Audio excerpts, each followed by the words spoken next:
My friend's parents are blaming me for their daughter's death and have banned me from her funeral, while her ex, the real reason behind her pain, is comforting them. So Rosie, 22F, and I, 22F, grew up together since kindergarten in a conservative area, and she has pretty conservative parents. Rosie was very introverted when I met her. It took weeks for her to talk to me in a normal volume. In contrast, I was a very loud and outspoken child, and over the years it rubbed off on her. Her parents are very nice people and have never said it to my face, but I know they thought and think I'm a bad influence on her. We were in the same school until we were around 14, when she moved away and we lost contact for a while.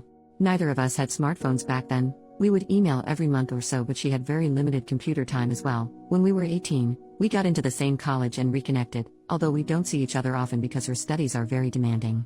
We weren't as close as before, but we still talked a couple of times a month. I still considered her an important friend. 2 years ago, she got her first boyfriend, Darius, and it was obvious she had never been happier. I had never met him in person but have only heard good things from her. Her family knows about him and approves of their relationship. But around 2 months ago, she found out that he had been secretly filming their intimate activities and posting it on adult sites. He did not censor her face, and he had amassed a significant number of followers from these videos. She was mortified and heartbroken but did not want any of their mutual friends knowing, for fear that people in real life could potentially search and see those videos. Since their social circles are very intertwined, she had no one to confide in. I was one of the few people who knew. She stressed that her parents could not find out. They were under the assumption that both her and Darius were Christians and were saving themselves for marriage, and if they did, they would likely cut her off financially. Her mutual friends with Darius did not know what happened, just that she dumped him and it didn't work out. She was very depressed and suicidal afterwards, and having dealt with depression and suicidal thoughts myself, I took her out almost daily to check on her, and so that she could have someone to vent to. Her other friends noticed she was down, but she attributed it to dealing with the breakup and the stress of impending exams. I don't know what the exams are supposed to be called in English, but it's something like the bar exam for lawyers. It's a big deal. The day she died, I went to pick her up from her dorm for dinner, but she didn't answer her phone or the door. She lives in a single room. I don't want to go into the details, but I was the one who found her. She didn't even leave a note.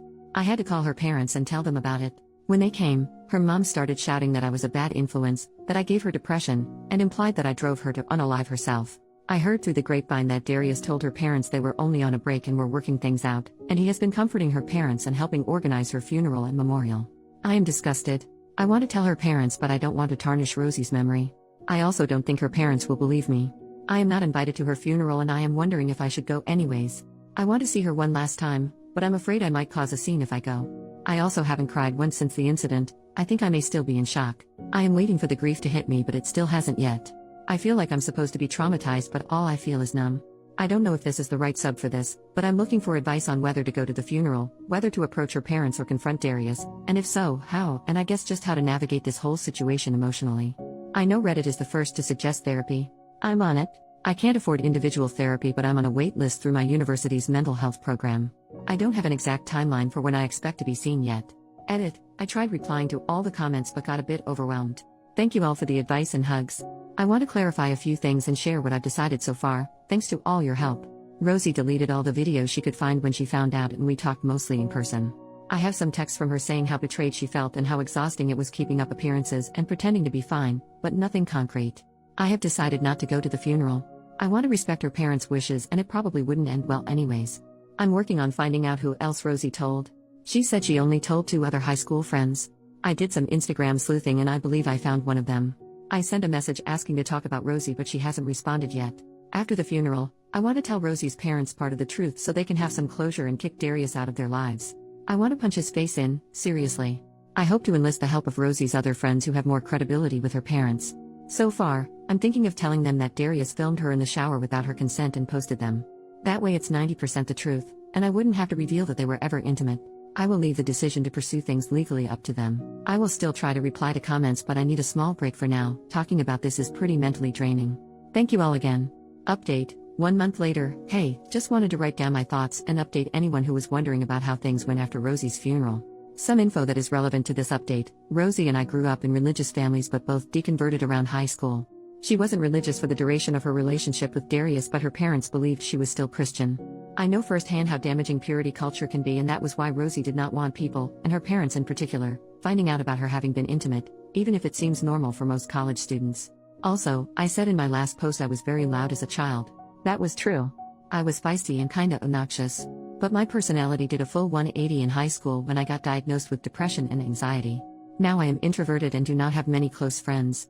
Now onto the update. I reached out to Rosie's high school friend Maggie, who I believe she also confided in about the Darius incident. Rosie had also told Sophie, another high school friend. The three of us swapped stories and ended up reaching out to Gwen, Rosie's best friend in college. Gwen was doing an exchange program overseas at the time of Rosie's death, and she had no idea all this had been going on. Rosie had been telling her everything was fine and that she broke up with Darius but didn't want to talk about it and that it was mutual. We decided to tell Rosie's parents an abridged version of the truth. We told them she was filmed in the shower, instead of during lovemaking, because we felt that where we go from here is ultimately their decision and we shouldn't make it for them. Gwen is on good terms with her parents and met with them to tell them in person. Thankfully, they believed her right away. With Rosie's parents' blessing, Gwen blew up all of their group chats telling people what Darius had done. She also spread the abridged version. Within a couple hours, Darius's ex Nora, 21F, from about 3 years ago reached out to Gwen to say that she had also been filmed without consent and was too scared to say anything before. Nora made an official statement with our school and the school is investigating Darius. Nora and Rosie's parents have also went to the police. Nora had more solid evidence against Darius, so hopefully they will convict him. Unfortunately, this meant we had to come clean about what Darius had actually filmed. Rosie's parents weren't as mad as I feared and didn't hold our abridging the truth against us. There's no verdict as of now. The legal system works surprisingly slowly, and personally, I suspect Darius will get at most a slap on the wrist because his parents are well off and well connected. On the bright side, his social reputation is completely ruined. Most people trusted Gwen and Nora's statements and gave Darius hell. He took a leave of absence from the school and he will likely have to go to college overseas if he ever wants to graduate, because everyone in their major knows about it now. Some alumni from their field even caught wind and got involved. It's really very chaotic. I've asked Gwen not to involve me in any of this, besides giving the police any evidence I have and maybe being called to witness, of course, because my mental health has taken a huge hit from all of this and I don't have the energy to keep up with all the details. I have asked her to give me any significant updates though. Personally, I'm doing as well as one can after all this. Which is to say I'm struggling, but hanging in there, and depressed but not suicidal. Thank you for all your condolences in the last post. A few short personal updates from me.